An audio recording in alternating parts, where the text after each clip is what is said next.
नमस्कार, मैं हूं नुपुर जारोली लोढ़ा और आप देख रहे हैं बजट स्पेशल। आज राजस्थान की राजनीति और अर्थव्यवस्था का सबसे बड़ा दिन। राज्य का बहुप्रतीक्षित बजट वित्त मंत्री यानी कि दिया कुमारी द्वारा पेश किया गया। ये बजट सिर्फ आंकड़ों का लेखा जोखा नहीं बल्कि आने वाले साल की दिशा और दशा तय करने वाला दस्तावेज है। इस बार के बजट में सरकार ने साफ संदेश दिया है, किसान, युवा, महिला और मध्यम वर्ग प्राथमिकता में है।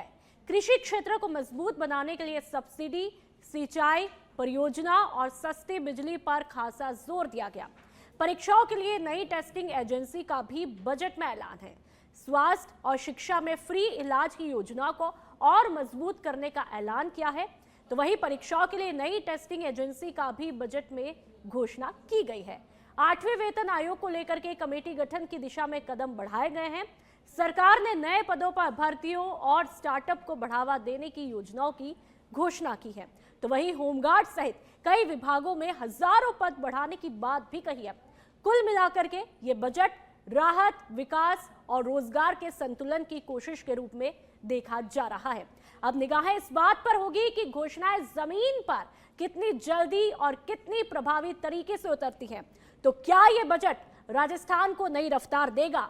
क्या आम जनता को इसका सीधा फायदा मिलेगा? आज चर्चा इन सभी सवालों पर करेंगे।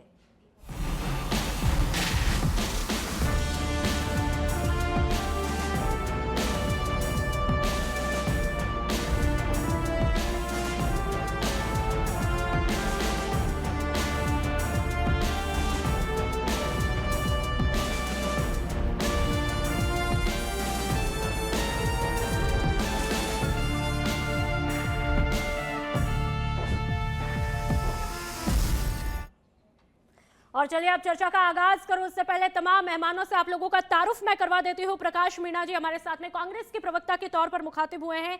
CA Manish Jain MSME expert के तौर पर मुखातिब हुए हैं। देवेंद्र शास्त्री जी बतौर वरिष्ठ राजनीतिक विश्लेषक के तौर पर मुखातिब हुए हैं। डॉक्टर सुरेंद्र सिंह शेखावत बीजेपी प्रवक्ता के तौर पर मुखातिब हुए हैं। अशोक चौधरी युवा नेता के तौर पर मुखातिब हुए। सीए दिनेश जैन पूर्व अध्यक्ष ICAI के। आप सभी मेहमानों का बहुत बहुत स्वागत है। सबसे पहले बीजेपी के प्रवक्ता यानी कि डॉक्टर सुरेंद्र सिंह जी के साथ में इस चर्चा का आगाज मैं करूंगी। सबसे पहले शुरुआती रिएक्शन, बजट के 5 ब्रह्मास्त्र बता दीजिए जो कि सभी के सपनों को उड़ान देगा। देखिए, राजस्थान का ये ऐतिहासिक बजट है। इसे आम आदमी का बजट कहें तो कोई अतिशयोक्ति नहीं होगी।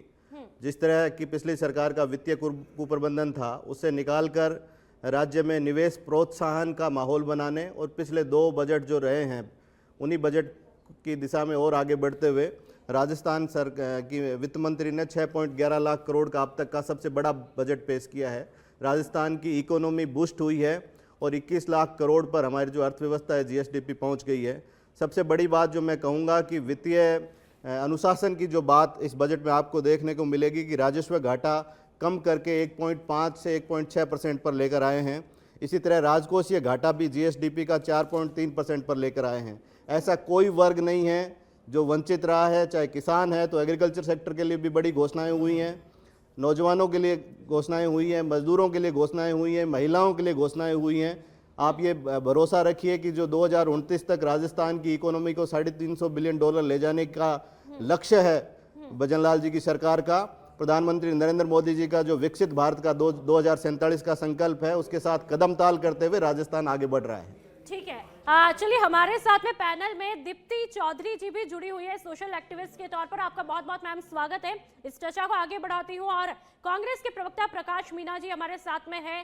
प्रकाश जी, आपने बीजेपी के प्रवक्ता को सुना है, लगातार ये दावा दिया जा रहा है कि सभी के सपनों को उड़ान देगा, उम्मीदों को पंख लगाएगा और जल्द ही सबकी तस्वीर तकदीर बदल जाएगी, यहां तक कि युवाओं के लिए खास तौर पर, क्योंकि टेस्टिंग एजेंसी का भी ऐलान कर दिया गया है जो कि एक बड़े ऐलान के तौर पर देखा जा रहा है तमाम ऐलानों के बीच में। क्या कहेंगे? देखिए नुपुर जी, ये जो बजट है ये नई बोतल में पुरानी जो शरबत परोसी गई है वैसा है। इसमें घोषणाएं तो सारी होती हैं। घोषणाएं तो 2 करोड़ नौकरियों की हुई थी, 15 लाख पर प्रत्येक घर में आएंगे, घोषणा तो इनसे नीचे नीचे करते हैं, पर धरातल पे कितनी आती है? पिछले बजट के 26% काम हुए हैं इस गवर्नमेंट में, और ये बात करते हैं 2047 की। पहले तो 2028 तो आने दो, 47 कहाँ है? 47 को तो अभी 20 साल से भी ज्यादा है। 28 की तो बात करो, कम से कम 28 आने दो, उसके आगे की बात फिर करना। अब ये 47 की बात करते हैं, प्रेजेंट की बात नहीं करते कि प्रेजेंट में राजस्थान में हर वर्ग, किसान के लिए इन्होंने क्या किया? एमएसपी की कोई गारंटी नहीं। इन्होंने कहा किसान की आय दोगुनी कर देंगे, कोई किसान की आय दोगुनी नहीं हुई। कोई किसान को दिन में बिजली देने का इनके बजट में कोई भी नाम हो तो आप बता दीजिए। युवाओं के लिए क्या किया इन्होंने इस बजट में? युवाओं को कहीं भी कोई, जैसे युवा सोचे, युवा राजस्थान का युवा इतनी उम्मीद कर रहा था इस बजट से कि शायद हमको कुछ एजेंसी मिलेगा। की बात की तो गई है, नहीं, टेस्टिंग एजेंसी बात की गई तो है। आपको याद हो तो शायद पिछले बजट में टेस्टिंग एजेंसी की बात थी, पिछले बजट में भी। पिछले बजट में 100 करोड़ खाटू श्याम जी के थे, 100 करोड़ गोविंद देव जी के मंदिर के थे। कहीं एक ईंट भी लगी है क्या? बता दो आप। कहीं एक कुछ नहीं। घोषणाएं तो इनसे नीचे नीचे हैं, जाने कहां से तो ये लाते हैं, पर उनका धरातल पे तो उतारे कम से कम। जो राजस्थान की जनता बेचारी बैठी है, तीसरा बजट है इनका ये, बस कुछ नहीं मिल रहा उनको 3 साल से। जनता हाथ पे हाथ धर के बैठी है, हर वर्ग। ST SC OBC के लिए क्या है बजट में? कहीं नाम ही नहीं है पूरे बजट में। तो घोषणाएं तो होती हैं, पर धरातल पे कितनी उतरती है, इतना इनके पास कुछ वो नहीं है। ठीक है, एक और बात, युवाओं को बिना ब्याज के कर्ज का भी ऐलान किया गया, उसका भी। जी बिल्कुल, मैं आप ही के पास में आऊंगी। बताइए दिनेश जी, एक बात बताइए, जो आज जिस तरह से ऐलान हुआ है और युवाओं को लेकर के बिना ब्याज के कर्ज दिया जाएगा, लोन दिया जाएगा, तो ऐसे में जाहिर सी बात है रोजगार भी बढ़ेंगे। आप कैसे दिखेंगे? नुपुर जी, बिल्कुल सही बात है। ये क्या होता है कि जब हम 30,000 युवाओं को यदि 10 लाख रुपए तक का ऋण देते हैं, वो भी बिना इंटरेस्ट के, तो आप देखिए कि अगर एक बिजनेस एस्टेब्लिश होता है तो उससे रोजगार एक को नहीं मिलता है, उससे रोजगार 4 लोगों को और मिलता है, 5 लोगों को और मिलता है। और जो बिजनेस शुरू होता है 10 लाख रुपए से, वो बिजनेस आगे लंबाई पहुंचता है। ऐसा नहीं है कि 10 लाख से शुरू किया हुआ बिजनेस 10 लाख रहता है। आप कई स्टार्टअप देख लीजिए जो 10 लाख से शुरू होकर कई करोड़ों तक वो फिगर पहुंचे हुए है। और नो डाउट सब चीज़ों के लिए कुछ हर चीज़ के लिए इन्होंने देखा है। और जो पर्टिकुलरली इन्होंने जो पेयजल के लिए भी जो व्यवस्था करी है, कुछ मंदिरों के लिए भी किया है, कुछ पर्यटन के लिए भी बहुत कुछ हुआ है। तो चीज़ें सारी हो रही है। और रही बात, सारी चीज़ें ये संभव नहीं होती है कि एक ही दिन में सब कुछ धरातल पर उतर जाए। जैसे मीना जी बोल रहे थे खाटू श्याम जी के लिए, मेरे ख्याल से खाटू श्याम जी का विकास पहले की अपेक्षा अगर अपन माने तो वो बहुत कुछ दिख भी रहा है और बहुत कुछ नया वहाँ पर हो भी रहा है। एक तकलीफ थोड़ी सी जरूर कहूँगा मैं, अगर आपने देखा होगा जो रजिस्ट्रेशन फीस थी लोन के ऊपर, ये भी नया स्टार्ट हुआ था। हालांकि इसका जो उद्देश्य था वो ये था कि फोर्जरी रोकी जाए। होता क्या था कि एक प्रॉपर्टी के ऊपर 2 बार 3 बार 4 बार लोन खूब हुए हैं, इससे अच्छी खासी फोर्जरी होती थी। इंडिया के अंदर 2-3 स्टेट छूटे हुए थे, बाकी सबके अंदर ऑलरेडी रजिस्टर्ड मोर्टगेज होता था। पहले जो फीस लग रही थी इसके अंदर, वो लग रही थी 1% या 25,000 रुपए, विच एवर इज मैक्सिमम। कुल मिला के 25,000 लास्ट फीस थी। अभी उस 1% को कम तो कर दिया, वो कर दिया 0.5% के ऊपर, लेकिन 25,000 जो लिमिट बढ़ा के वो कर दी 1 लाख की। हालांकि छोटे लोन पे इनसे इम्पैक्ट नहीं आएगा, तो जो बड़े लोन है वहाँ उस पर इम्पैक्ट आएगा। तो अल्टीमेटली यहाँ गवर्नमेंट का उद्देश्य यही था कि हम फोर्जरी रोकें, न कि यह इनकम का उद्देश्य है। तो अगर सरकार चाहे तो उसके ऊपर पुनर्विचार कर सकती है। मेरे ख्याल से ये पुनर्विचार करने योग्य चीज़ है। हाँ, हालांकि जो 4 नए एयरपोर्ट की घोषणा की इन्होंने, सीकर, झुंझुनू, डीग और भरतपुर, हो सकता है समय लगे इसके अंदर, लेकिन निश्चित रूप से इससे टूरिज्म का बहुत ज़्यादा विकास होता है। पर्टिकुलरली जो शेखावाटी बेल्ट है, जहाँ पर लोग हवेली को देखने भी आते हैं, जो हवेली की संरक्षण की बात भी उन्होंने करी है, उससे बहुत कुछ टूरिज्म का विकास होगा। और वो अल्टीमेटली शेखावाटी वाया जयपुर ही निकलता है, तो उससे जयपुर का भी ये होगा और पूरे राजस्थान का उससे विकास होगा उससे। ठीक है, देवेंद्र जी, मैं आपसे समझना चाहूंगी, ओवरऑल इस बजट को देखें तो ये बजट कैसा रहा है? क्या सभी वर्गों की आकांक्षाओं पर खड़ा उतरेगा? हालांकि पिछले 2 सालों में भी घोषणाएं बेतहाशा होती है, लेकिन क्या लगता है उन्हीं को बढ़ाया गया है या फिर कुछ नया मिला है? देखिए, इस बार का बजट जो है, इसका आकार जो है ना, वो चौंकाने वाला है। इतना बड़ा बजट, उसके लिए राजस्व का संकलन किस तरह से होगा, ये एक बहुत बड़ी चुनौती है। मैं समझता हूं कि राजस्थान का बजट इस बार जिस टीम ने बनाया है वो विशुद्ध नई है। शायद नई सोच के साथ उस बजट के लिए वो आगे आए हैं। पर यह सवाल यहाँ मौजूद है कि क्या ये बजट वाकई धरातल पर खरा उतरेगा, क्योंकि हर एक सेक्टर को इन्होंने टच करने की कोशिश की है। देखिए, बेसिकली जो जनता को क्या चाहिए और आइडियल बजट क्या होता है, वो ये है कि आप नागरिकों को अच्छी शिक्षा, अच्छा स्वास्थ्य, आधारभूत ढांचा यानी कि परिवहन, संचार व्यवस्था, बिजली और तमाम दूसरी ये जो आधारभूत ढांचा है ये उपलब्ध कराएं। इसके ऊपर आप इन्वेस्टमेंट ज़्यादा से ज़्यादा करेंगे तो नागरिक अपने आप को सक्षम बना लेगा। आप जो है लैपटॉप देख करके और इस तरह से आप नहीं कर सकते। आप उसका वोट तो ले सकते हैं, लेकिन आप उसको सक्षम नहीं बना रहे। उसको आप जो है प्रलोभन दे करके उससे अनावश्यक कुछ ऐसी चीज ले रहे हैं जो कि आपको इस तरह से इन्फ्लुएंस नहीं करना चाहिए। तो मैं समझता हूं कि लोक लुभावन जैसी व्यवस्था के बजाय ये देखना होगा कि एजुकेशन की क्या स्थिति है। मैं समझता हूं कि राजस्थान में भी ये एक राष्ट्रव्यापी चिंता का विषय है कि स्कूलें बंद हो रही हैं और रजिस्ट्रेशन जो है बच्चों का घट रहा है या स्कूलों से लोग जो है वो जा नहीं रहे हैं या अपना विड्रॉ कर रहे हैं। तो इस स्थिति को पलटने के लिए इस बजट में क्या प्रावधान है जिससे कि सबको शिक्षा की व्यवस्था हो। दूसरा, जो स्वास्थ्य की व्यवस्था है वो काफी गड़बड़ाई हुई है। वो अभी इस सरकार में नहीं, पहले की सरकार में भी व्यवस्था बहुत अच्छी नहीं थी। तो स्वास्थ्य के क्षेत्र में जिस तरह की प्रावधान होने चाहिए, तो मुझे लग रहा है कि अभी इसकी डिटेल आएगी तो पता चलेगा कि स्वास्थ्य के क्षेत्र में क्या हो रहा है। पेयजल और इरिगेशन, आधारभूत ढांचे की मैं बात कर रहा हूं, ये इस सरकार का बहुत बड़ा कंट्रीब्यूशन होगा कि अगर शेखावाटी के इलाके को यमुना का पानी ये दिलवा देते हैं और इसमें प्रावधान भी किया गया है, उसके लिए फाइनेंशियल प्रोविजंस किए गए हैं। और दूसरा, जो सड़क परिवहन की व्यवस्था है और दूरसंचार की व्यवस्था है, उसके लिए भी अच्छा प्रावधान है। पर सवाल ये है कि क्या ये सारी चीजें, क्योंकि अभी कांग्रेस के जो साथी हैं उन्होंने कहा कि महज 24% काम हुआ है पिछले बजट में। अगर वाकई ये सच है, मेरे पास इसके कोई आंकड़े नहीं है, अगर वाकई ये सच है तो फिर इस बजट के इतने बड़े प्रावधान को क्या होगा, ये एक सवाल है। ठीक है, आप ही की बात का रिएक्शन भी मैं ले लूंगी। हमारे साथ में दीप्ति चौधरी जी भी मौजूद है। दीप्ति जी, आप एक बताइए, आज जब बजट का ऐलान होता है तो आपकी जिंदगी में अब क्या कुछ बदलाव आने वाला है, आपको क्या कुछ लगता है? बिल्कुल, जैसे हर बार हमें बजट से उम्मीद होती है, इस बार भी हमें काफ़ी उम्मीदें थी, लेकिन मैं यही कहना चाहूँगी कि बजट एक ब्लूप्रिंट बन के ना रह जाए, डॉक्यूमेंटेड बन के ना रह जाए, उसका इम्प्लीमेंटेशन एंड एग्जीक्यूशन बहुत इंपॉर्टेंट है। इस बार के बजट पे हमने डेफिनेटली महिलाओं पे, युवाओं पे और डिजिटल उस पर काफ़ी वर्क किया है और उसके लिए काफ़ी स्कीम्स भी आई हैं। वो पिछली बार भी आई थी, लेकिन मैं यही कहना चाहती हूँ कि इम्प्लीमेंटेशन एंड एग्जीक्यूशन बहुत इंपॉर्टेंट है। अभी भी जो बजट आए, काफ़ी सारी स्कीम्स हैं, काफ़ी लुभावने प्रलोभन भी हैं, लेकिन उसको बहुत सिंप्लीफाइड वे में होना चाहिए, क्योंकि जो भी स्कीम्स होती हैं वो ज़्यादा करके मध्यम वर्गीय आम लोगों के लिए होती है, महिलाओं के लिए होती है और युवाओं के लिए होती है, लेकिन वो इतनी कॉम्प्लिकेटेड होती है कि वो एग्जीक्यूशन तो क्या एक्सेसिबल भी नहीं होती है। तो मेरा मानना यही है कि इस बार का जो बजट है काफ़ी प्रोग्रेसिव है। अगर उसको डिटेल्ड वे में एग्जीक्यूट किया जाए तो डेफिनेटली राजस्थान इकोनॉमी जो है आगे बढ़ेगी। हाउएवर मैं यही बोलना चाहूँगी कि implementation and execution is very very important, क्योंकि जो भी आप स्कीम्स लेके आए हैं उसकी अवेयरनेस एंड एक्नॉलेजमेंट बहुत इंपॉर्टेंट है।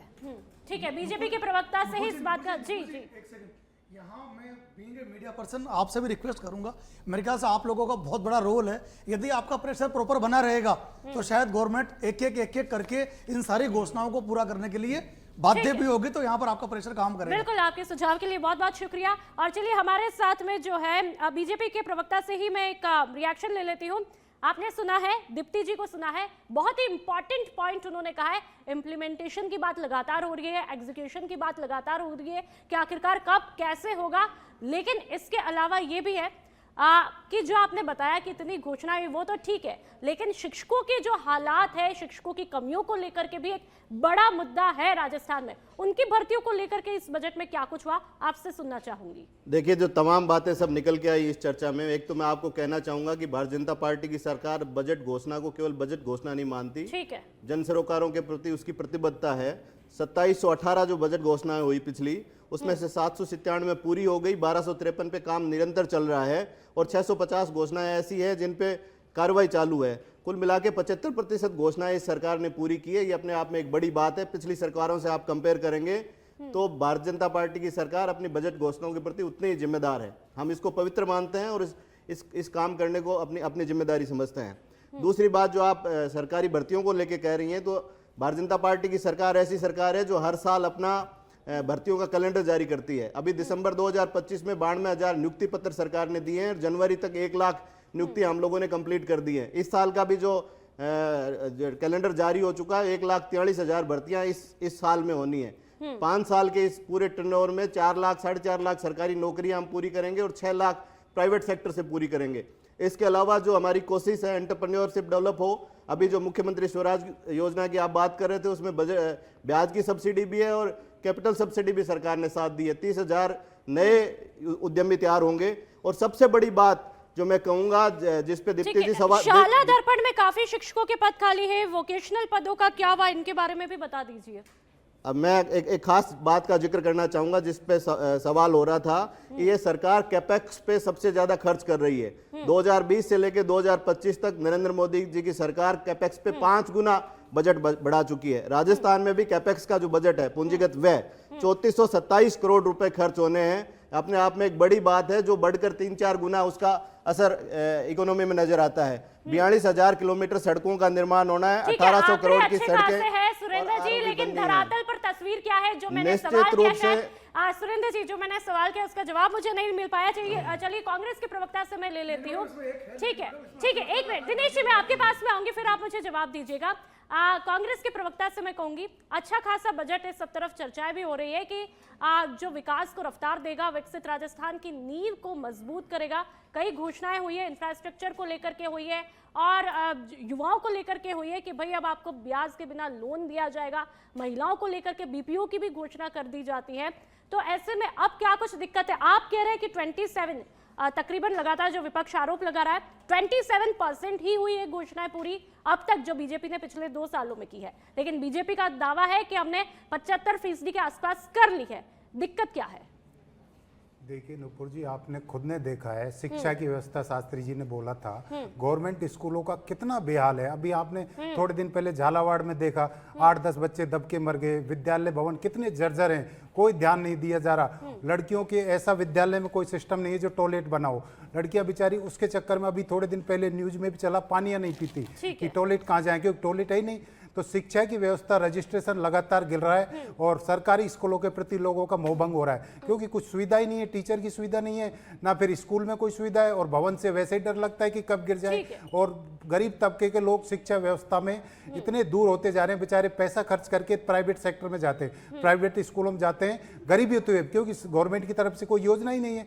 रही बात फिर पेयजल की, पेयजल पे इन्होंने पूरे बजट में ईआरसीपी पे कहाँ जिक्र किया है? पूरी बजट में ईआरसीपी का कोई जिक्र हो तो बता दिए। रिफाइनरी का कोई बजट इन्होंने पढ़ा नहीं है। इस बजट पे सबसे ज्यादा फोकस ही पेयजल पे है। इस बजट पे सबसे ज्यादा फोकस पेयजल पे है। मनीष जी के पास में आ रही हूँ। मनीष जी मुझे माफ कीजिएगा, मैं आपके पास में आ रही हूँ। मनीष जी हमारे साथ में, मनीष जी काफी देर से बैठे हुए हैं, वो वेट कर रहे हैं। मनीष जी आप बताइए, एमएसएमई एक्सपर्ट आप हैं, ऐसे में यदि हम माइक्रो लेवल पे देखें, स्मॉल लेवल पे देखें और मीडियम लेवल पे एंटरप्राइजेस को देखें, तो इस बजट से कैसे फायदा मिलेगा इन तमाम कैटेगरीज में? नुपुर जी देखिए, ऐसा लगता है कि इस बजट को देख के एक बैलेंस बजट नजर आता है, जहाँ पे इन्होंने ओडीओपी करके एक स्कीम थी जो स्मॉल और मीडियम एंटरप्राइजेस है, जहाँ पे 1 डिस्ट्रिक्ट 1 प्रोडक्ट की एक स्कीम थी, जिसमें न्यू यूनिट्स को इन्होंने कवर किया हुआ था। इसमें एक्सपांशन यूनिट्स को कवर करने की बात चल रही थी, उसको इन्होंने कवर किया है। तो एक अच्छी चीज है, जहाँ पे जो छोटे छोटे उद्योग है उनको वहाँ पे बेनिफिट मिलेगा। ऐसे इन्होंने प्लग एंड प्ले के लिए एक नया पॉलिसी अनाउंस करने की बात करी है।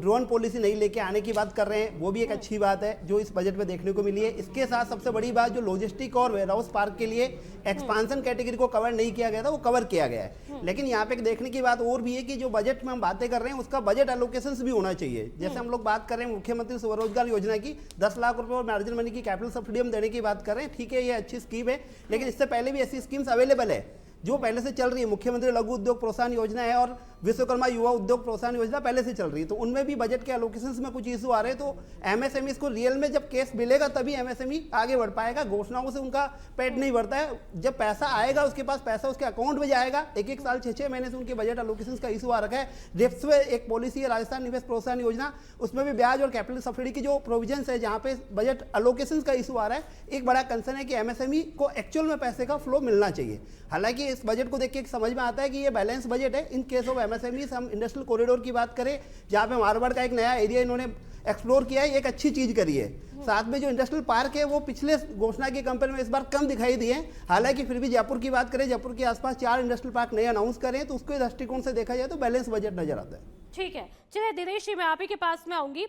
आप बताइए, जब पिछली बार बजट की अनाउंसमेंट की जाती है तो तकरीबन 1.68 लाख का जो प्रति व्यक्ति आय का जो आंकड़ा था, और इस बार वो बढ़ करके लगभग का आंकड़ा मैं दे रही हूँ 2,02,000 प्रति व्यक्ति आय का हो गया। तो इसे हम इस नंबर्स को हम कैसे देखें? क्या ये राज्य के लिए अच्छा है, विकास के लिए अच्छा है, अर्थव्यवस्था के लिए अच्छा है? बिल्कुल बिल्कुल मैडम, नंबर भी अच्छा है, सरकार की सोच भी अच्छी है, और जो जो ये आंकड़ा बढ़ता जाएगा इसी से लोगों का जीवन स्तर बढ़ता है। यहाँ पर मैं एक चीज कहना चाहूंगा, जैसे अभी बात हमारे साथी जी कह रहे थे कि जो स्कूलों में टॉयलेट नहीं है या स्कूल टूट रही है, आप समझिए ना, स्कूल तो वही ना, थोड़ी कि बीजेपी ने आके कोई टॉयलेट बंद कर दी है, या स्कूलों के 5 साल पहले भी स्कूलें यही थी। अब ये तो क्या है, व्यवस्थाएं हैं। मैं इसमें कोई किसी का पक्ष नहीं रख रहा हूँ। अभी हालांकि गवर्नमेंट ने बजट पे एलोकेट किया है कि 500 करोड़ रुपए, हाँ, बजट एलोकेट किया बाकायदा इसके अंदर, और नो डाउट पे। लेकिन ये बिल्डिंग वही तो बनी हुई थी, ये वही बिल्डिंग है जो पिछले 50 साल से बनी हुई चल रही है। ध्यान किसी का नहीं किया। अब जब तकलीफ हो रही है तो ध्यान सबका जा रहा है और धीरे धीरे उसके ऊपर वर्किंग कर रहे हैं। लेकिन आप ये यकीन मान के चलिए, जो मैं समझ पा रहा हूँ कि बजट जो है वो विकासोन्मुखी विकास तरफ जा रहा है, रोजगार दे रहा है, और नो डाउट सबसे बड़ा चीज जो है वो इंफ्रा का ढांचा। जितना इंफ्रा का ढांचा मजबूत होगा उतने हम मजबूत होंगे, और वो इंफ्रा का ढांचा हर तरीके से हमको नजर आ रहा है, चाहे वो कृषि के क्षेत्र में हो, चाहे वो बिजली के क्षेत्र में हो, चाहे वो पानी के क्षेत्र में हो, चाहे वो रोड वाले क्षेत्र में हो, चाहे वो सोलर में हो, हर जगह नजर आ रहा है। कुसुम योजना जिस तरह काम हो रहा है वो नजर आ रहा है। और नो डाउट ये जो प्रति व्यक्ति आय जो अभी इन्होंने डिसाइड करी है, ये इससे भी डबल की तरफ जाए, मैं भी ऐसी कामना करता हूँ। ठीक है, बीजेपी के प्रवक्ता के पास में मैं आऊंगी। अच्छी खासी घोषणाएं जो हुई है, आप लोग तारीफ कर रहे हैं, ठीक है, काफी तरफ चर्चा है, लेकिन आप मुझे बताइए शेखावाटी को लेकर के क्या हुआ, यमुना पानी को लेकर के क्या हुआ, ईआरसीपी को लेकर के क्या हुआ, डेडलाइन भी बता दीजिएगा यदि हुआ है तो। आप देखिए कि इस बजट में सबसे ज्यादा किसी सेक्टर पे फोकस किया है तो वो पेयजल पे फोकस किया है। शेखावाटी के लिए 32,000 करोड़ रुपए की जो पेयजल की योजना, यमुना से जो पानी आना है, उसके लिए इस बजट में घोषणा है। वाटर पॉलिसी बनाने की सरकार ने बात कही है। 6500 गाँव में हर घर नल के हिसाब से 4500 करोड़ रुपए का अलॉटमेंट इस काम के लिए किए गए हैं। 3 लाख नए पेयजल कनेक्शन किए जाएंगे और 2300 करोड़ रुपए शहरों में पेयजल के लिए खर्च किए सुरेंद्र जी, आपकी जाएंगे। बात को यहाँ पे तोड़ नहीं रही हूँ, जोड़ करके बात कर रही हूँ। जल को लेके पहले भी बहुत कुछ हुआ है, हर घर नल की बात पहले भी होती आई है, इसको बढ़ा दिया गया है। लेकिन जब पहले ऐलान होता है उसके बाद भी अपने पश्चिमी राजस्थान का वो इलाका जो कि ज्यादातर, मेरे से ज्यादा आपको पता होगा, अभी तक सूखा है। महिलाएं कई किलोमीटर पानी के लिए आती है, उनके लिए संघर्ष बहुत है। क्या ये तीसरा बजट तस्वीर पलट देगा? पश्चिमी राजस्थान की भी बात कर लेते हैं शेखावाटी के साथ में। निश्चित रूप से जो आपका सवाल है वो बिल्कुल जायज सवाल है, और मैं मेरे मित्र कांग्रेस के प्रवक्ता को भी ये बात कहना चाहूंगा कि जब नरेंद्र मोदी सरकार हर घर नल का इशू लेके आई, राजस्थान में इनकी सरकार ने बजट खर्च नहीं किया, इनके मंत्रियों ने मिलकर घोटाले किए, वो लोग जेल गए, उनको भुगतना पड़ा। अब पिछले 2 साल में हमने उस स्थिति को ठीक करने की कोशिश की है। जो बजट केंद्र से मिल रहा है उसके साथ राज्य का हिस्सा जोड़कर हर घर नल पहुंचाने की कोशिश ये सरकार कर रही है। अपने आप में एक बड़ा अचीवमेंट है, और आप देखेंगे आने वाले समय में चाहे वेस्टर्न राजस्थान हो और चाहे पूर्वी राजस्थान हो, पानी के लिए किसी भी महिला को घर से बाहर भटकना नहीं ठीक है, पड़ेगा। आपने वेस्टर्न की बात की। ठीक है दिनेश जी, मैं आपके पास में आऊंगी, आप अपने पॉइंट नोट डाउन कर लीजिए, उसके बाद में आप जवाब दीजिएगा। आपने वेस्टर्न राजस्थान की बात की, संक्षिप्त में बताइएगा। ईआरसीपी आपने खुद बोला है पूर्वी राजस्थान की पूरी तरह से लाइफलाइन है, और प्रधानमंत्री नरेंद्र मोदी सिर्फ अभी की बात नहीं, बहुत पहले, बहुत सालों पहले उदयपुर के मंच से घोषणा करते हैं कि ईआरसीपी को राष्ट्रीय परियोजना का दर्जा दिया जाएगा, लेकिन अभी तक इसमें देरी क्यों है? देखिए अभी इस बजट पे ये बात करने की कोई रेलिवेंसी नहीं है, लेकिन ईआरसीपी ही नहीं, सारा जो पेयजल योजनाएं हैं उन सब पेयजल योजनाओं पे जो उस पूर्वी राजस्थान के लिए जो सारी स्कीम्स हैं उसमें इन सब का बजट का एलोकेट किया गया है। यमुना नहर का भी किया है, मध्य प्रदेश के साथ जो हमारा समझौता है वहां से जो पानी आना है देवेंद्र उस जी, पर आप भी इसी बजट बात में पे एलोकेशन रिएक्शन है। दे दीजिए, उसके बाद दीप्ति जी मैं आपके पास में आऊंगी। देखिए नूपुर जी, असल बात क्या है कि राजस्थान का बजट जो है घाटे का बजट है, और मेजोरिटी जो पोर्शन है, जो इनकम है, वो कर्ज से आ रही है। हमारा जीएसटी का हिस्सा भी पूरा हमको मिल नहीं रहा है और उसमें भी कटौती हो रही है। तो ये जो एक समस्या है इस बजट की, इस समस्या को किस तरह से हैंडल किया जाएगा ये बहुत महत्वपूर्ण है। और इसी वजह से क्या होता है, जैसे एसएमई के साथी कह रहे थे कि प्रैक्टिकली पैसा आएगा तब उसको मानिए कि वो मिल रहा है, घोषणाओं से कुछ नहीं हो रहा। तो एक तो ये कि ये बजट घाटा बहुत जबरदस्त ढंग से बढ़ रहा है और 8 लाख करोड़ के आसपास जाने वाला है राजस्थान का बजट घाटा, जो कर्ज, सॉरी। तो ये एक बड़ी समस्या है, उसका रिपेमेंट होना है। दूसरी बात कि भ्रष्टाचार जो सिस्टम के अंदर है उसके ऊपर फोकस नहीं है सरकार का, इसलिए इनकी जितनी योजनाएं होती हैं, ये कांग्रेस सरकार में भी समस्या थी और मौजूदा सरकार में भी समस्या है कि भ्रष्टाचार पे अंकुश लगाना जरूरी है, तब ये धरातल पे चीजें आएंगी। तीसरा एक पॉइंट सिंपल ये है कि जो अमेरिका के साथ डील हुआ है और उसकी वजह से राजस्थान का जो ट्रेड, इंडस्ट्री और फार्मर्स प्रभावित होने वाले हैं, उनके लिए कोई प्रावधान अभी तक नए बजट भाषण में किसी घोषणा के अंदर दिखाई दिया है। देखिए दालों का हम भी प्रोडक्शन बहुत अच्छा करते हैं, दाल के ऊपर वहां पर टैरिफ आने वाला है, यहाँ के तमाम जो उद्योग हैं उनके ऊपर उसका असर आने वाला है।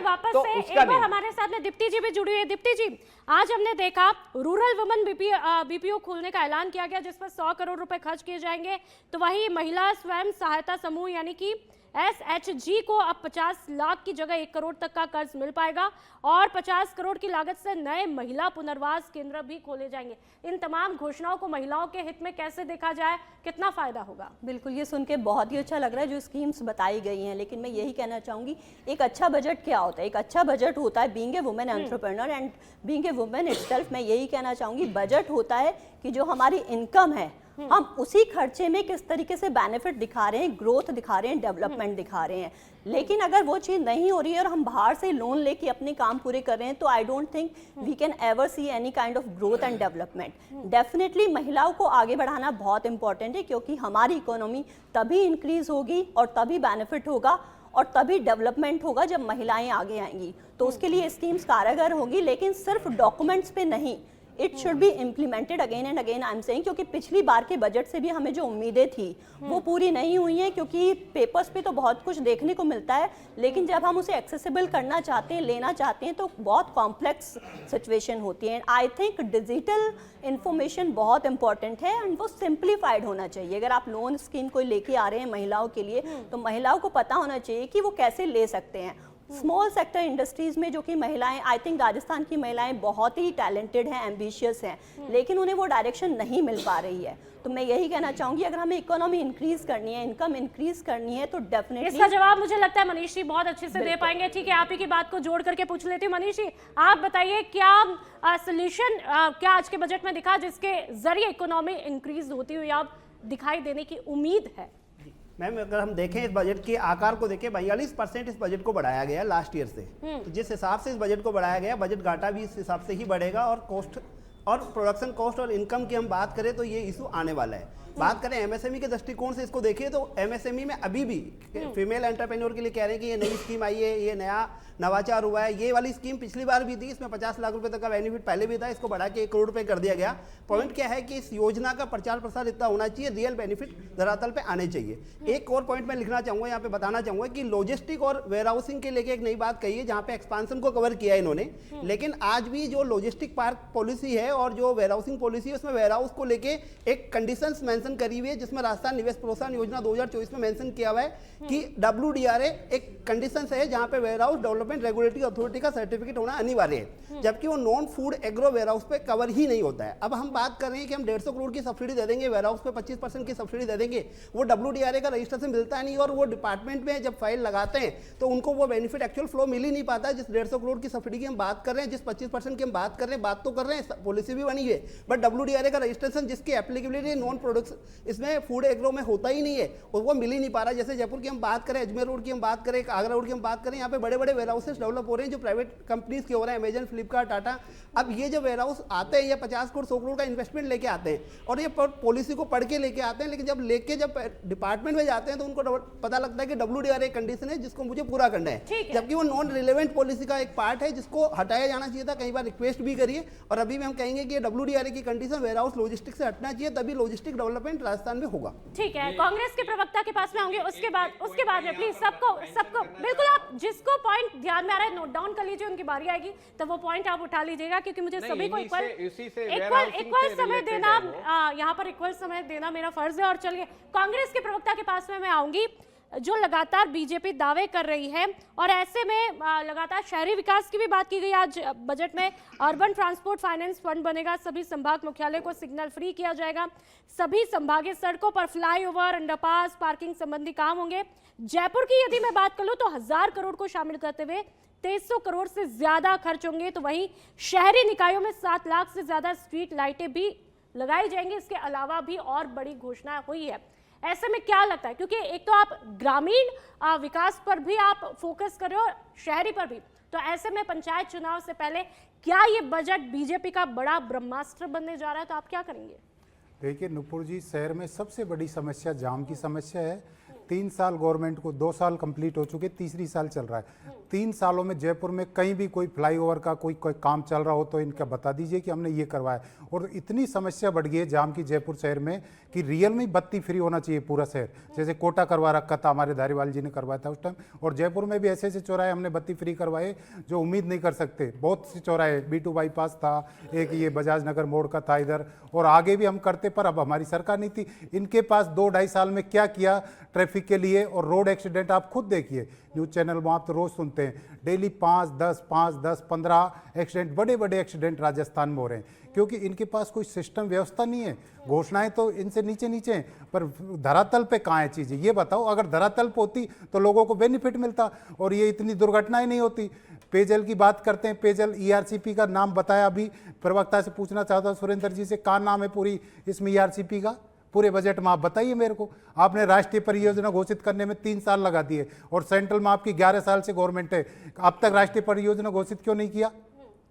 शिक्षा, चिकित्सा पे देखिए आप, हमारी गवर्नमेंट ने 25 लाख का बीमा दे रखा था गरीब आदमी को और पूरी योजना इतनी अच्छी चल रही थी, सारी जांचें फ्री थी। इन्होंने सबको बंद कर दिया। मनरेगा जैसी स्कीम जिसमें प्रत्येक आदमी को 100 दिन का रोजगार मिलता था और रोजगार की नहीं 125 दिन का हो तो गया, पर उसमें स्टेट का हिस्सा 40% और सेंट्रल गवर्नमेंट का 60%। स्टेट के पास कहाँ है पैसा 40% देने के लिए? पहले 10% का था। इसी बात का जवाब मैं ले लेती हूँ दिनेश जी से। आपने जो पॉइंट उठाया उसी बात का जवाब भी दिनेश जी आप दे दीजिए। तो क्या लगता है, जो ये नंबर्स की अब हम बात कर रहे हैं, ऐसे में यदि नंबर्स को देखें तो आप क्या कुछ कहेंगे और राजस्थान के खजाने पर क्या बोझ पड़ेगा, क्या लगता है? देखो मैडम, स्पष्ट बात है, जैसे मीना जी भी कह रहे थे, जो ये जितनी भी चीजें है ना, जैसे हम बात कर रहे हैं पेयजल की, तो बड़ी स्कीम थी सेंट्रल गवर्नमेंट की JJM जल जीवन मिशन। हाँ। अगर भ्रष्टाचार नहीं हो ना, अभी जो सारा पैसा अटका हुआ है वो सिर्फ इसलिए अटका हुआ है कि इतना बड़ा भ्रष्टाचार उसका दूर हो गया कि लाइनें खुद ही नहीं, लाइनें डली ही नहीं, पाए नहीं, उनके बिल भी बन गए, उनका भुगतान भी हो गया, इसी वजह से उसका सारा पैसा अटक गया। तो 2 चीजें सबसे इंपॉर्टेंट है, भ्रष्टाचार पे अंकुश लगाना ही होगा, नंबर 2, जितनी भी ये योजनाएं हैं उन सबकी मॉनिटरिंग करना और उन सबके लिए फंड अलोकेट होना, ये सबसे कंपलसरी है। प्रॉपर फंड अलोकेट हो गया, प्रॉपर उसकी मॉनिटरिंग हो गई, जो शायद सरकार की मंशा भी है, सरकार कहीं ना कहीं कर भी रही है। जिस तरह से धरपकड़ हो रही है वो लगातार चल भी रही है। तो सबसे इंपॉर्टेंट यही है कि सरकार को अपनी अपनी पर्टिकुलर योजनाओं के लिए फंड अलोकेशन करना चाहिए और साथ ही साथ उनकी मॉनिटरिंग प्रॉपर, एक अलग मॉनिटरिंग उसका ऑफिसर हो ना तो सब कुछ हो जाए, वरना जो जेजेएम जैसे कारनामे हैं वो चीज़ें चलती रहेगी, उसका कहीं कोई उपाय होगा ही नहीं। ठीक है देवेंद्र जी, मैं आपके पास में आऊंगी। आप अपनी बात रख रहे थे, वो शायद पॉइंट भी आपने नोट डाउन किया होगा। उसके अलावा एक सवाल मेरा ये भी रहेगा, खेजड़ी को लेकर के अभी बहुत चर्चाओं का दौर था, लेकिन अब वन और पर्यावरण पर भी इस बजट में अच्छा खासा फोकस किया गया है। 16 जिलों में मॉडर्न उद्यान, ऑक्सीजन जोन विकसित किए जाएंगे। सोलर विंड प्लांट के लिए आवंटित जमीन पर अब 10% हिस्से पर पेड़ लगाने होंगे। जोबनेर कृषि यूनिवर्सिटी में नेचुरल फार्मिंग का सेंटर ऑफ एक्सीलेंस भी खुलेगा और भी तमाम ऐलान किए गए हैं। तो इस सेक्टर पे भी फोकस किया गया है उस दौर में जब खेजड़ी को लेकर के चारों तरफ चर्चाएं थी, लेकिन बीजेपी ने साफ कर दिया है भाई हम पर्यावरण को बचा रहे हैं। लेकिन आपका क्या कुछ कहना है, आप कैसे देखेंगे? देखिए नूपुर, जो मैं पहले पॉइंट उठाना चाह रहा था वो ये था कि जो वेयर हाउसिंग की पॉलिसी है और उसके अंदर जिस तरह की बाधाएं हैं, आप देखिए कि सरकार को कम से कम राजस्थान गवर्नमेंट को इसके ऊपर दबाव बनाना चाहिए कि इस तरह की शर्तें न लगाएं, क्योंकि वेयर हाउसिंग के अंदर बड़ी जो कंपनियां हैं केवल वो आ सकती हैं, जो राजस्थान के इंडस्ट्रीज उसमें पार्टिसिपेट ही नहीं कर सकते। तो मैं ये कह रहा हूं कि ये इम्बेलेंस डेवलपमेंट है कि आप कुछ जो धनाढ्य हैं उनके लिए आप स्पेशल प्रावधान रखते हैं और राजस्थान के लोगों के लिए भी नहीं है। वो बाहर के लोग आ रहे हैं और यहाँ पर जो बड़े बड़े प्रोजेक्ट उनको दिए जा रहे हैं। ये एक बहुत बड़ी ट्रेजेडिक सिचुएशन है जिससे कि राजस्थान को बाहर निकालने की आवश्यकता है, एक बात। तो दूसरी बात यह है कि जो आप पर्यावरण और खेजड़ी से रिलेटेड बात कर रहे हैं, ये बहुत अच्छी बात है कि एग्रीकल्चर के अंदर और फॉरेस्टेशन के अंदर कुछ अलग से प्रावधान किए गए हैं। देखिए राजस्थान के अंदर जैसे जैसे जमीन के अंदर पानी जो है नीचे गया है, उससे बहुत सारी जो खेजड़ी सहित दूसरी तमाम बहुत सारी जो वनस्पति है वो विलुप्त हो रही है और उसकी वजह से और खेती को भी बहुत भारी नुकसान हो रहा है। तो उसके अंदर बहुत नए नए प्रावधान रखने की जरूरत है, जैसे कि अब किसान जो है सिट्रस जो फ्रूट हैं उनका जो है कल्टीवेशन करना चाहते हैं, लेकिन सरकारी स्तर पर जो एक टेक्निकल नो हाउ दी जानी चाहिए वो किसानों को उस लेवल पे अवेलेबल नहीं है। वो कोशिश कर रहे हैं, दूसरे राज्यों से पौध ला करके यहाँ लगाते हैं, 5 साल बाद में पता चला कि ये पौध यहाँ कारगर नहीं है। तो इस तरह का नुकसान हो रहा है, इस वजह से किसान जो है अपनी इनकम बढ़ा नहीं पा रहे।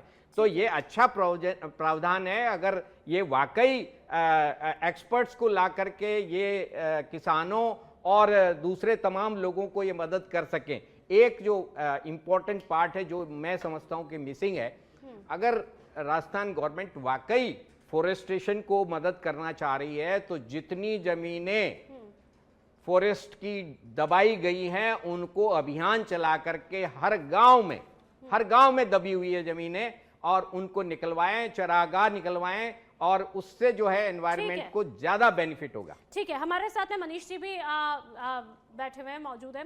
मनीष जी, आप एक बात बताइए, एमएसएमई एक्सपर्ट आप हैं और ऐसे में जो आज बजट का ऐलान हुआ उसमें क्या बैलेंस डेवलपमेंट दिखता है या इनबैलेंस दिखता है, कैसा आप देख पा रहे हैं? ओवरऑल बजट की बात करें तो बैलेंस दिखता है, क्योंकि इसमें इंडस्ट्रियल हब बनाने की बात भी की गई है। 750 करोड़ रुपए का नया इंडस्ट्रियल पार्क पे जो खर्च करने की बात भी की गई है, मारवाड़ जोधपुर को कॉरिडोर को अटैच करने की बात भी की गई है। तो ओवरऑल तो ये बैलेंस है, बट इंपॉर्टेंट चीज़ ये है कि जितना हम बात कर रहे हैं वो प्रैक्टिकली इम्प्लीमेंटेशन होना चाहिए, जिसका पिछले 2 साल में कई बार हमें ऐसा प्रतीत हुआ है कि बजट घोषणाएं ज़्यादा अच्छी हुई है बट वो इम्प्लीमेंटेशन प्रॉपर नहीं हुई है। तो इस पर इम्प्लीमेंटेशन पर फोकस ज़्यादा होना चाहिए। ठीक है, चलिए बीजेपी के प्रवक्ता के पास में आऊंगी, नया क्या है इस बजट में? देखिए, एक तो जो बड़ी बात सवाल उठ रहे थे कर्ज को लेके, इकोनॉमी के स्टूडेंट के नाते मैं ये कहना चाहूंगा कि दुनिया की किसी भी इकोनॉमी ऐसी नहीं है जिसको हम दुनिया की टॉप मोस्ट इकोनॉमी, अमेरिका है, फिर चाइना है, सबके यहाँ कर्ज की स्थिति है। और आप ये मान के चलिए कि जिस बजट में राजकोषीय घाटा दिखेगा इसका मतलब वो जनता के लाभ का बजट है। तो ये जो कॉन्स्पिरेंसी जिसकी हम बात बार बार कर्ज कर्ज कर्ज को लेके बात कहते हैं, कर्ज तो जब डेवलपमेंट की इश्यूज पे आएगा ही। ये जो जन कल्याणकारी सरकारें हैं ये कर्ज लेंगी, कर्ज लेके ही डेवलपमेंट होगा। और अगर कर्ज की यूं ही बात करें तो 2018 में जब हम लोग गए थे तब 2.20 लाख करोड़ था राजस्थान का बजट, अशोक गहलोत जी ने 72% बढ़ा दिया। तो ये अब आज बढ़ के जो 5 लाख करोड़ से 8 लाख करोड़ हो गया है। तो कर्ज आएगा, पैसा आएगा, उसका इन्वेस्टमेंट होगा, उसी का रिटर्न होगा। इस बात को तो हमको ये मान के चलना चाहिए। दूसरी आपने जो खेजड़ी को लेके बात उठाई थी, खेजड़ी को लेके बीकानेर में मूवमेंट चल रहा है, वेस्टर्न राजस्थान में इश्यू उठ रहे हैं, लेकिन एक आप बात मान के चलिए कि हम सबको बिजली चाहिए। कोप 2026 का जो टारगेट था वो राजस्थान को 2030 में पूरा करना था, वो 2025 में हमने कर लिया। 20 जिले राजस्थान में ऐसे हैं जिसमें कुसुम के कारण, जिसमें हम देश भर में नंबर 1 रहे, किसान को दिन में बिजली मिल रही है। 20 जिलों में हम इस टारगेट को पूरा कर चुके हैं और पूरे राजस्थान के किसान को दिन में बिजली मिलेगी। बिजली उत्पादन में अभी तक जो हमारे ट्रेडिशनल सोर्सेज से हम 70% बिजली उत्पादन कर रहे थे, कोयला जो उसमें खप रहा था, जो एनवायरमेंट को सबसे ज्यादा नुकसान हो रहा था, उससे निकलकर हम लोग रिन्यूएबल एनर्जी पे आ रहे हैं। बिजली उत्पादन हमारा बढ़ रहा है। और इससे बढ़कर इस बजट में एक नई बात जो आई है कि किसान के खेती पे और उसकी फार्मिंग पे भी किसान क्रेडिट, जो कार्बन क्रेडिट देने की बात हुई है। तो नेचुरल ये जो तमाम चीजें जुड़ेगी, उन सब चीजों का लाभ किसान को भी मिलेगा और राजस्थान की इकोनॉमी को बूस्ट करने वाला होगा। जिस 350 करोड़ बिलियन डॉलर की इकोनॉमी की हम बात कर रहे हैं, उसकी तरफ हम आगे बढ़ेंगे। के प्रवक्ता बताएंगे बीजेपी जो कह रही है राजस्थान की इकोनॉमी को बूस्ट करने वाला होगा, और बिजली को लेकर के जो अब तक समस्याएं देखने को मिली वो समस्याएं अब नहीं देखने को मिलेगी। ये मैं नहीं कह रही है, बीजेपी के प्रवक्ता का दावा है। ऐसे में क्या लगता है अब किसानों की तस्वीर भी बदलने वाली है? जो अब तक हमने तस्वीरें देखी, चाहे खाद को लेकर के किल्लतें भी काफी ज्यादा देखने को मिली, लंबी लंबी कतारें, लेकिन अब क्या किसानों की जिंदगी बदलने वाली है? आज के बजट में बीजेपी तो दावा कर रही है। देखिए नुपुर जी, पहली बार मेरे खुद के याद है किसानों की जितनी समस्याएं इस सरकार के कार्यकाल में हुई हैं उतनी कभी नहीं हुई। खाद की जो समस्या, किसान को खाद इतना जरूरत पड़ती है मेन टाइम पे, उस टाइम खाद की कालाबाजारी होती है। कालाबाजारी ऐसे होती है कि हमारे, मैं खुद किसान हूँ, मेरे फादर किसान है, दिन में बिजली, आज तक ये कह रहे हैं ना दिन में बिजली आ गई, कभी भी सुनो, कभी हमारे वहाँ 7 दिन में आती है, 7 दिन रात में आती बिजली का, ये रूल है, वो कंटिन्यू चलता रहा है। एग्रीकल्चर फीडर खाद की कभी इतनी किल्लत मैंने आज तक कभी नहीं देखी जितनी इस बार देखी, पिछली बार देखी, क्योंकि सारी कालाबाजारी हो रही है। व्यापारियों के थ्रू खाद आ रहा है और वो स्टॉक करके रखते हैं, किसान को जब ज्यादा पैसा किसान देता है तब मिल जाता है। बाकी कालाबाजारी इतनी जबरदस्त हो रही है। किसान की फसल का इन्होंने कोई एमएसपी दाम नहीं बढ़ाया, जो फसल कंटिन्यू चल रही है उसी हिसाब से इनके 2014 से निरंतर एमएसपी का पैसा, किसान की फसल का दाम बढ़ाएंगे, एमएसपी का पैसा निरंतर बढ़ रहा है। 2014 से रेगुलर ऐसा कोई साल नहीं है जिसमें एमएसपी का पैसा नहीं बढ़ा है। एमएसपी दिया किस किसान को? एमएसपी दिया, एमएसपी की खरीद हर साल बढ़ रही है और 2014 से निरंतर एमएसपी बढ़ रही है। दिया बताओ मेरे को, 2014 से रेगुलर एमएसपी बढ़ रही है। किस चीज की और बढ़ ऐसी रही है? कौन सा साल है जिस साल खरीद में कमी हुई है? हर साल खरीद में बढ़ोतरी हुई है। आपने अगर ये बजट पढ़ा है, जो ये बजट में सबसे 1.19 लाख करोड़ किसान खेती के लिए दिया गया है। झूठ बोलते हो। दूसरे मेहमान ने दिनेश जी हमारे साथ में, शायद आप इसी बात पर कुछ कह रहे हैं। दिनेश जी, एक बात और जो आप रिएक्शन देना चाहते हैं वो तो दीजिए, लेकिन सवाल ये भी है, इकोनॉमी में किसानों का बड़ा महत्वपूर्ण हिस्सा होता है। भारतीय अर्थव्यवस्था तो आधे से ज्यादा कृषि पर ही आधारित है, तो किसान हमारे लिए कितना महत्वपूर्ण है वो हम भी जानते हैं। और ऐसे में आज 35 लाख किसानों को 25,000 करोड़ के ब्याज मुक्त फसली कर्ज दिए जाने का ऐलान, और इसके लिए 800 करोड़ ब्याज अनुदान पर खर्च किए जाएंगे। इस ऐलान को हम कैसे देखें? ये बड़ा ऐलान है, बड़ा ऐलान है नुपुर जी। और ऐसा नहीं है जैसे जो खाद की जो कुछ समस्या हुई, ये ऐसा नहीं है हर साल, जब से आज मेरी भी उम्र 50 साल की हो गई, ये हर साल देखते हैं कुछ ना कुछ चीज़ें हर साल होती है। लेकिन फिर भी नो डाउट जो बिजली की, जैसे मेरा नेटिव विलेज निवाई है, मैं पहले जब जाता था वहाँ पर तो लाइट जाने की समस्या जो थी ना, अरे 2 घंटे गई, 3 घंटे गई, 4 घंटे गई,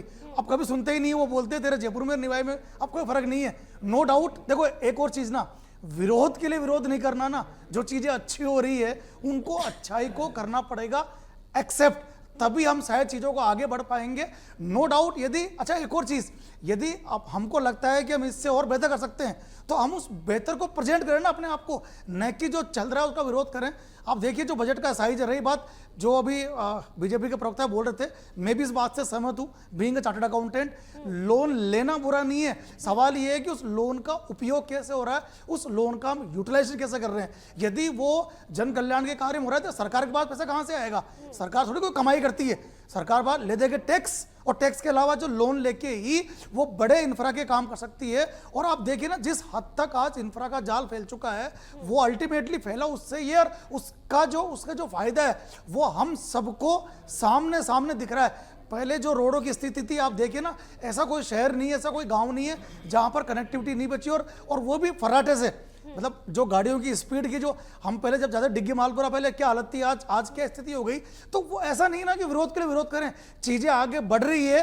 और जो विजन है 2047 तक विकसित भारत बनाने का जो विजन है, उस दिशा में काम चल रहा है और सारी सरकार दिशा में काम कर रही है। ठीक है, अमेरिका ट्रेड डील के बारे में बोल दो। हाँ बिल्कुल, अमेरिका, अरे सर सुनिए मैं बोलूं, मैडम बोलूं, मैडम बोलूं, मैडम सुनिए, कांग्रेस के प्रवक्ता बताओ ना, मैं बताऊं, खाद लेने आपके पास आऊंगा, दिलवाओगे ना? अरे खाद लेने नहीं, ऐसे नहीं होता है, ऐसे नहीं होता ना, मिल रहा है ना। काला बाजारी कब नहीं होती थी, काला बाजारी कब नहीं होती थी, मिल रहा है, ऐसा नहीं होता है ना। हाँ ठीक है, मैं दीप्ति जी के पास आऊंगी। दीप्ति जी, पता कुछ है नहीं, किसान कितना बेहाल है। सब कोई किसान, सब किसान चल रहा, तभी काम चल रहा है किसान। सरकार ने आंखों की जांच कराने की घोषणा की है, सबकी फ्री करा रहे हैं। ठीक है, बीजेपी के प्रवक्ता, कांग्रेस के प्रवक्ता दिनेश जी, मैं आप लोगों से रिक्वेस्ट करना चाहूंगी, डिबेट नहीं डिस्कशन है, और बजट क्योंकि आवाम का है, आवाम की जिंदगी पर असर डालने वाला है, तो हम इसे डिस्कशन की दिशा में ले जाए, डिबेट की दिशा में नहीं। दीप्ति जी हमारा वेट कर रही है। दीप्ति जी आप बताइए, यदि आपने बार बार इम्प्लीमेंटेशन और एग्जीक्यूशन की बात की है, ठीक है, इस पे आपको डाउट भी और सवाल भी किया, जो कि शायद बीजेपी ने जवाब दिया है, बीजेपी के प्रवक्ता ने, लेकिन यदि आपको सुझाव देने की बात कहे तो आप महिलाओं के तौर पर क्या कुछ सुझाव देना चाहेंगी? मैं यही सुझाव देना चाहूँगी कि सबसे पहले तो हेल्थ एंड वेलनेस के ऊपर जो स्कीम्स आती हैं उसको इम्प्लीमेंट किया जाए, क्योंकि मैं यही कहती हूँ कि कोई भी इकोनॉमी अगर ग्रो करेगी वो तभी करेगी कि अगर वहाँ के लोग हेल्दी होंगे। तो हेल्थ एंड फिटनेस के ऊपर जितने भी स्कीम्स हैं वो इम्प्लीमेंट की जाए। सभी लोगों का इलाज जो किया जाता है वो एक सिंप्लीफाइड वे में किया जाना चाहिए। जो योजनाएं आती हैं गरीब वर्ग के लिए आती हैं वो ले ही नहीं पाते हैं, अमीर लोग ही जो करते जा रहे हैं, हॉस्पिटल्स में जो है वो उन्हीं को ज़्यादा से ज़्यादा फायदा होता जा रहा है। तो मैं वही कहना चाहती हूँ कि धरातल पे वो चीज़ अगर उन्हें लाभ मिलेगा तो डेफिनेटली इकोनॉमी भी इंक्रीज होगी, क्योंकि आप किसी भी स्टेट का अगर देखेंगे, अगर हेल्थ एंड फिटनेस अच्छा है तो डेफिनेटली ग्रोथ होगी ही होगी। सेकेंडली मैं ये चाहती हूँ कि इंफ्रास्ट्रक्चर पे ज़्यादा से ज़्यादा ध्यान देना चाहिए, बिकॉज किसी भी डेवलप्ड स्टेट को हम तभी डेवलप्ड मानते हैं अगर उसका इंफ्रास्ट्रक्चर अच्छा हो। स्मार्ट क्लासरूम्स होने चाहिए, क्योंकि अगर हम युवाओं को आगे बढ़ाना चाहते हैं और चाहते हैं कि वो कॉम्पीट करें नेशनल एंड इंटरनेशनल लेवल पर, तो डेफिनेटली हमारी एजुकेशन उस लेवल की होनी चाहिए। सिर्फ नाम के लिए पढ़ाई, शिक्षा और हॉस्पिटल्स नहीं होने चाहिए, वो मैं फिर कहती हूँ इम्प्लीमेंट होने चाहिए, एग्जीक्यूशन होने चाहिए, और तभी लोग आगे बढ़ सकते हैं। ठीक है, आप तमाम मेहमानों का बहुत बहुत शुक्रिया, बहुत ही बेबाकी के साथ में पुरजोर तरीके से आप लोगों ने इस विषय पर चर्चा की है।